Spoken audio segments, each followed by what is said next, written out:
Stopping Medical Tourism is a program because it is packaged to inform you that you don't need to travel abroad to seek medical attention. You truly don't need to do so. You don't have to grow someone's economy.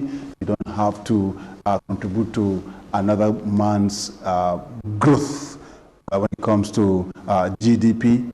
We have the capacity to handle all of that here, and it's the cross of the program. My name is Joseph Kadri, and on today's edition of the program, the focus will be management for open fractures. Remember, some time ago we looked at fractures, but that one is closed fracture, if you permit me. You know, medical experts, they have terms for all of that, and your own very Dr. Christopher Otabor, a consultant orthopedic surgeon at Otabor General Hospital, who also doubles as the medical advisor of Alliance Hospital. Of course, the hospital giving us the human resource to enlighten you all that you need to know about medical tourism and what Nigerian medical experts are capable of, and also the various equipment that you think you have up there in India, in China, in the US, in the UK. We've got all of them here, and I bet you we are doing quite a lot. And of course, we are going to open the line for you to call in and ask all the questions that have been bugging your mind. It's time to say a very good morning to Dr. Christopher Otabor. You're welcome. Thank you. Yes. Doc, it's a pleasure that we have you today. Most time you're just crisscrossing some countries and some states if you are in Nigeria. Management for open fractures. We'd like to know what open fracture is before we go into other issues. Thank you very much for having me. Open fracture. Last time we talked about fractures in general, and we said fracture is a break in the continuity of the bone with underlying soft tissue injury, because the bone has to be supported for it to be able to be alive and to function. And that support is in terms of the blood vessels that send nutrients to the bone, as well as the muscles that act as cushions, to the bone. And now, if you have an open wound associated with the fracture, with the break in the continuity of the bone, then we say that that fracture is an open fracture. When there's a fracture, normally there's bleeding because there's usually rupture of blood vessels, and the bleeding can be concealed or revealed. If it is concealed, it's closed fracture because the skin is intact. It's just the bone inside that is broken. But when it is revealed, it means that the bleeding from the fracture has come to the outside. That has very serious implications in terms of the management of the fracture. Management of open fracture is like 3 times more tedious than management of closed fracture. And the risk of complications is higher, and the cost of treatment is higher, and the skill that is required to manage open fracture is also more than the one for closed fracture. Traditional bone setters, for instance, can dare try to fiddle with closed fractures. Sometimes they get away with it, other times they get into trouble. But almost all the time, they cannot even dare to manage the open fracture without running into serious problems. So because of what it entails. Okay, but what are the different types of open fractures? Okay, first we can talk of it in terms of the region of the body that is affected. So you can talk in terms of tibia fracture, open tibia fracture.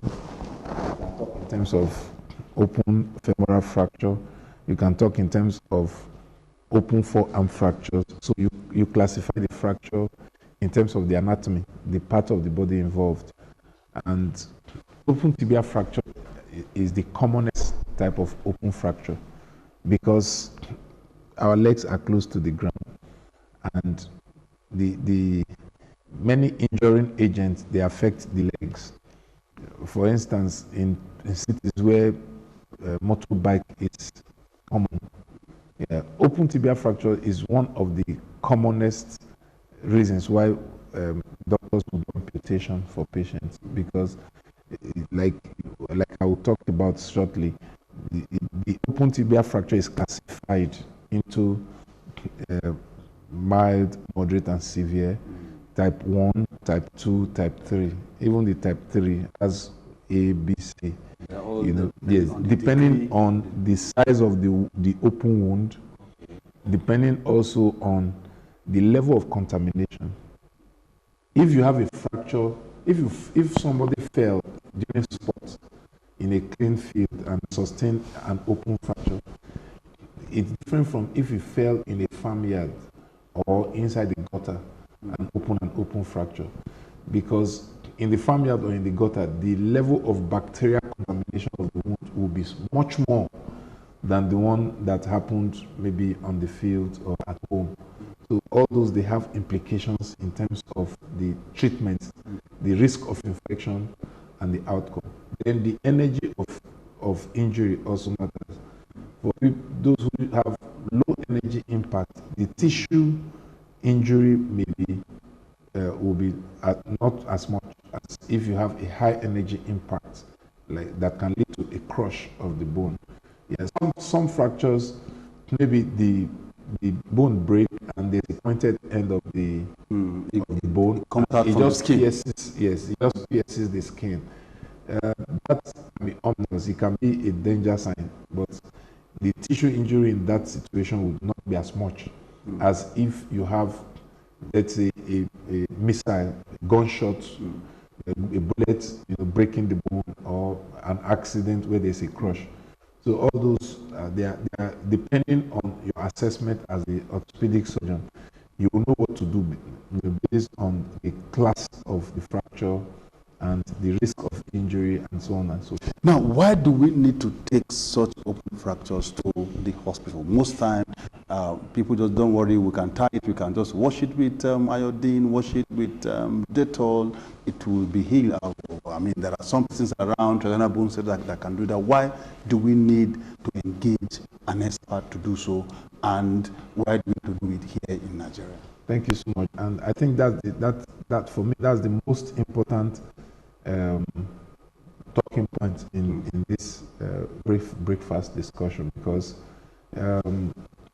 like I said, for open tibia open fractures generally, they are fraught with complications if the right thing is not done at the right time. The single most important reason why open fracture is different from closed fracture, and why it's also more difficult to treat, and even orthopedic surgeons,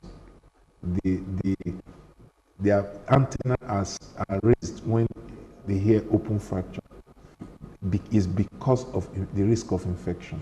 Because of the risk of infection. Now, that's the line. You can call in and ask your question on this and some of the questions that we have treated in some weeks past. You can ask. We have done quite a lot. Total knee replacement surgery. We have done boot leg and K-leg. We have done fractures, and now we are doing open fractures. So all that we have done, well, the line is open. You can call and ask your doctor how to go about it. It's what I call free consultation. Okay. Say it's yes, the risk of infection. Once the skin is broken and the tissues are exposed, there's a high risk that bacteria or contaminated substance can get into the wound. Sometimes when a fracture takes place, in the process, sand goes into the wound. Vegetable materials will remove glass tissue, will remove clothes from the wound in the process of treatment of the case. So once the bacteria gets into the wound and starts multiplying and establish itself in the wound, that's a big problem. Very soon, maybe within a matter of days, pus will start coming out from the wound. And that's a big problem because that problem can last for up to 40 years. You don't say? Yes, it can be a lifetime problem. Wow, this is very, very interesting. If you have ever had... And the wound will never unite as long as the infection remains. So you can see that's the number one problem with open fractures.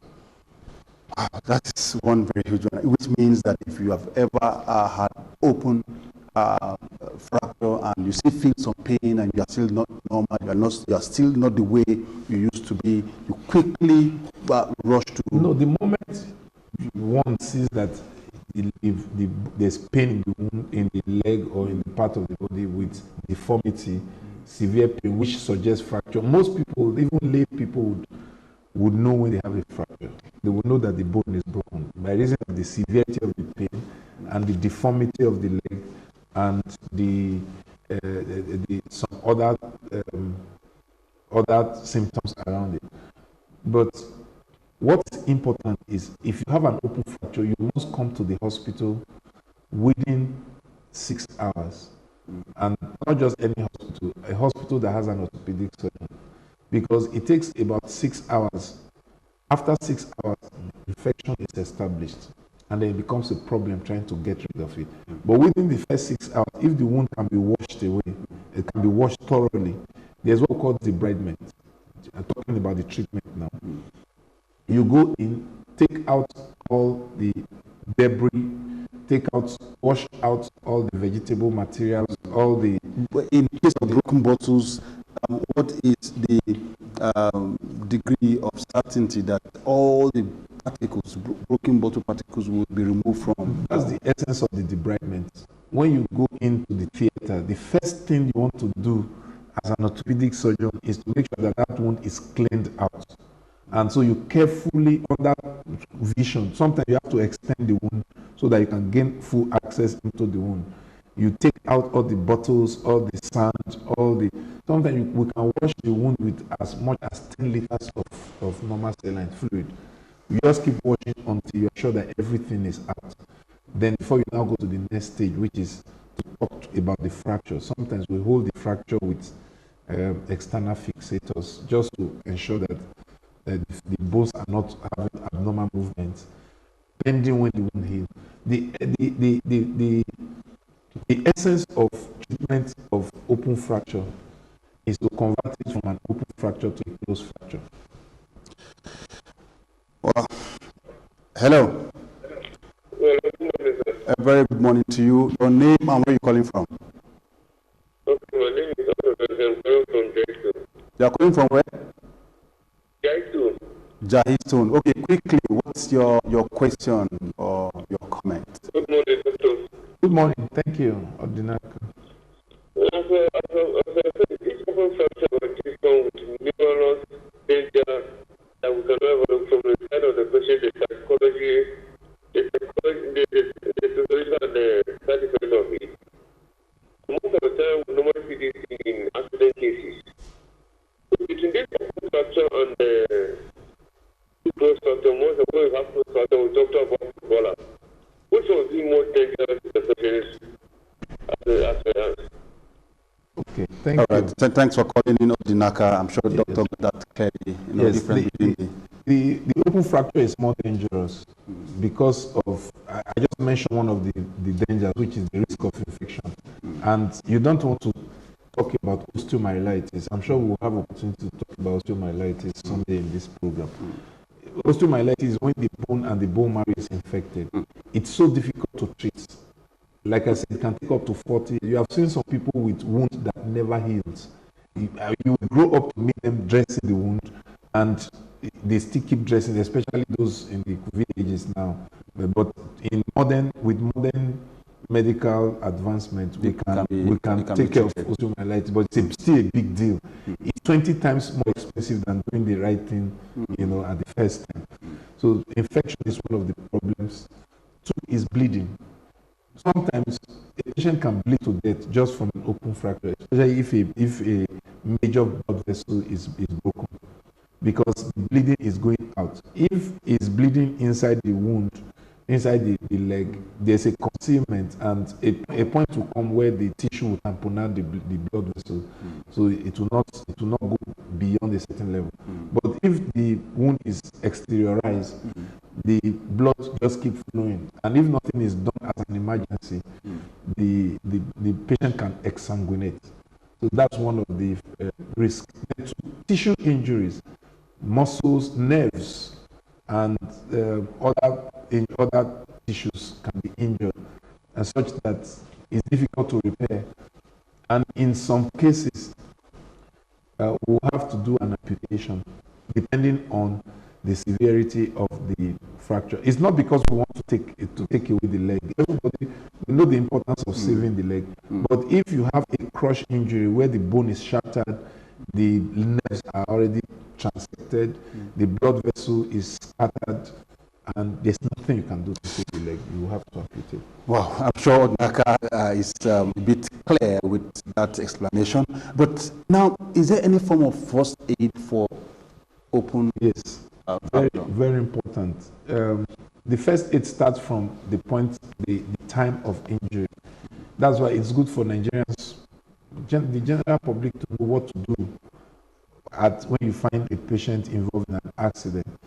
It still starts from the ABC that we talked about, the ABC of resuscitation. A is airway, B is breathing, and C is circulation. What does that mean? Sometimes when the man is involved in an accident, the airway can be blocked, either because maybe he was eating and something enters his nose in the process of that accident. He may be bleeding at the same time, but what will kill him first is the fact that air is not going into his lungs. Because within 4 minutes of a human being not having air into the lungs, the brain will lack oxygen. The patient can die within 4 minutes. Yes, within 4 to 10 minutes is enough to cause brain injury. So you want to ensure that this patient is sometimes when the patient has an accident, he gets unconscious, and then the tongue can fall back and block the airways. He's not breathing. Air is not able to go into the lungs. So what you can do is, if the patient is unconscious, lie the patient on the left lateral position and fold the legs. That alone can make the tongue to fall away. Then there's what we call the chin lift and the jaw thrust. You lift the chin up. That can cause the tongue to fall away, and that alone can save the life of the patient. Because if the patient is unconscious and is not breathing, it's useless trying to concentrate on the leg, and at the end of the patient is not alive. Then the next one is breathing. We want to make sure that the chest is moving up and down. Sometimes the problem that caused the fracture will also cause a chest injury, where air is not able to go into the lungs. We call it either a flayed chest or tension pneumothorax. Okay, now the good thing is that it can be after the breathing. After you have taken care of the breathing, that's another big topic of its own that I can't go into now. We'll now go some other time look at that. Yeah, in fact, resuscitating an accident patient is a big topic of its own. Then we'll now talk about the circulation. You can elevate the leg above the level of the heart, so that blood gravity will help reduce the bleeding. And if you have a clean gauze, you can soak it inside Savlon or Dettol and use it to cover the wound and apply a bandage, and then start bringing the patient to the hospital. That's the first aid you can do. Okay, you can splint the wound, because it's not good for the leg to be dangling. Yes. So you can get a carton or a stick and apply it parallel to the limb and tie it together. So that if you don't have anything, you can tie the affected leg to the normal leg and tie the two together. That can act as a splint until you get to the hospital. Okay, sorry, the line appears not to be too friendly, but just keep trying. I've seen so many missed calls. I'm sure that is due to the line. But now, these issues, as we have been discussing on the program, can be handled here. It really can be handled here, which is why we are saying you don't need to waste your resources going to, well, countries in Asia, in Europe, in America. It's doable here. And just to say a bit of this, I think I have seen so many of these cases handled in Alliance Hospital, and it's a place where it's not really per se as you want to think, because it's in Garki area, hybrid area of the FCT. All classes of people go there. Yes, I've seen the low, the medium, and the high class. Yes, I have seen past and serving governors, past and what do you call it now, ministers, senators. I have seen them, but I've equally seen those who are on my level there. So whatever it is, you can avail yourself to Alliance Hospital. It's a free, very, very free consultation here. That is my own thinking, but I know that these things can be done there. But Doctor, as we are going to round up the discussion segment, what can we do looking at intervention from the federal government to help some facilities who have the wherewithal in terms of human resource and equipment to degree. I know that the NME president, Professor Michael Grima, when he briefed this week, called on the federal government to engage the private sector so that this issue can be handled. But let's go to the phone line. Hello, good morning. Hello, good morning, sir. Good morning. Your name and where are you calling from? Hello? Wow. Oh, maybe the network. Okay, he talked about the need for federal government to engage the private sector in order to tackle medical tourism. That's the only way forward. There's no two ways about that. As we speak now, the government hospitals, most of them are closed down because of strike. And that's, even if this is resolved, I can bet you it's not going to be the last strike. Because there's a fundamental problem with the health system. And so we've seen in other countries where things work. We know that it's the private sector that drive healthcare, and it's not going to be different here until government realize that their best partner is the private sector, where there's efficiency, there's resourcefulness, and people take healthcare as business. Then the problem is not going to go away. Government can partner with private sector in public-private partnership, or give the private sector the challenge, bring about healthcare reforms and efficient healthcare in the country. And you are sure if that is done, treatment for open fracture will be affordable? Well, it's definitely, the government can still come and subsidize healthcare with the private sector, like what insurance is doing now.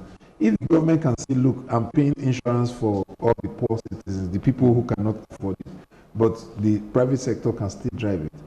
So the government hospitals will just be doing the basic minimum and research, and that will go a long way. That's the truth. I think that the government needs to recognize what the private sector is doing and encourage the private sector.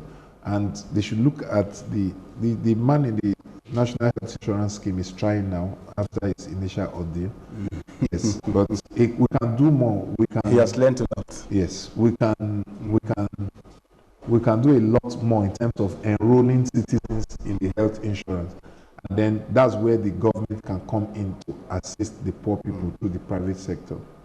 I must thank you so very much for coming on the show this morning. Dr. Christopher Otabor, consultant orthopedic surgeon, Sokoro General Hospital, and the Medical Alliance, Medical Advisor Alliance Hospital here, 5 Malufashi Close area in Abuja.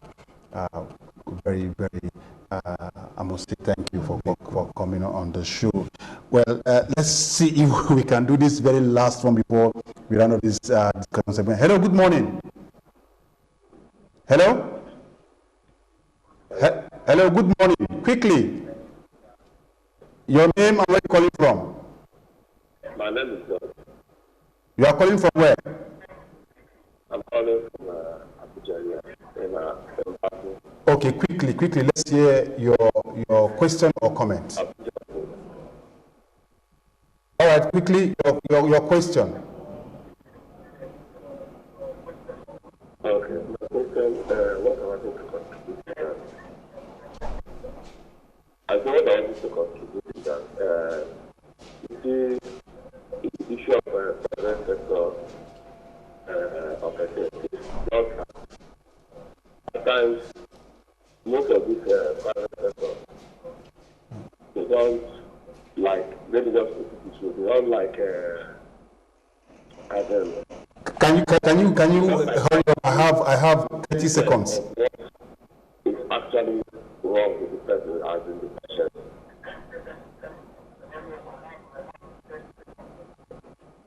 Okay. Doc, I don't think it's not too clear, but well, you can continue to call even after the program. The line is open, and we'll continue to pick your call and respond to you. A very, very big thank you for spending your time on the program this morning. Tourism, you don't have to spend your money abroad. We have what it takes to handle any kind of disease or ailment or ailment here. Joseph Kadri, many thanks for spending your time with us. Until I come your way again, same time, same station. Bye for now.